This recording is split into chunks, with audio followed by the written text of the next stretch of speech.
High, আমি মেঘা। আজ আমি আরও একটা কবিতা নিয়ে তোমাদের সামনে হাজির হয়ে গেছি। কবিতার নাম মাংস চিবোয় রাক্ষসেরা। কলমে কবি অঞ্জন কুমার বন্দ্যোপাধ্যায়। রাক্ষসেরা নাচে এই গাছে ওই গাছে, ঢাডাক ঢাডাক বাজে এই পাশে ওই পাশে। রাক্ষসেরা আসে হেই হুমনা কেটে তুমনা।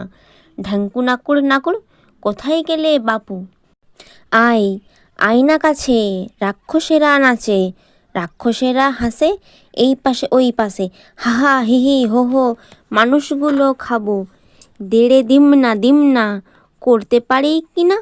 কর্মর কাপড় মারবো এমন থাপ্পড়, বসিয়ে দেব পাতালে বেশি আমাদের তাতালে।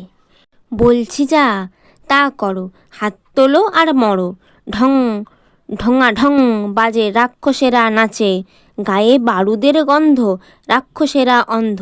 অনেকগুলির শব্দ, রাক্ষসদের রব্দ, অনেক বাঁচার আরতি, রাক্ষসদের কারকি।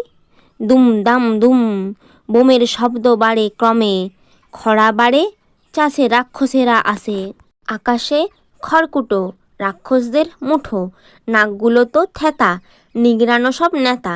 শুনুন পাড়া পড়শি, দাঁত না যেন বড়শি, জড়িয়ে নেবে ফাঁসে, রাক্ষসেরা আসে। কচড় মচড় চেড়া চেড়া, মাংস চিবোয় রাক্ষসেরা, মাংস চিবোয় রাক্ষসেরা, মাংস চিবোয় রাক্ষসেরা। ধন্যবাদ। আজকের মতো টাটা, দেখা হবে পরের ভিডিওতে। আমার বলা কবিতা যদি তোমাদের ভালো লাগে তবে লাইক এবং সাবস্ক্রাইব করে আমার পাশে থেকো, এবং অবশ্যই কমেন্ট করে জানিও কেমন লাগলো তোমাদের এই কবিতাটা।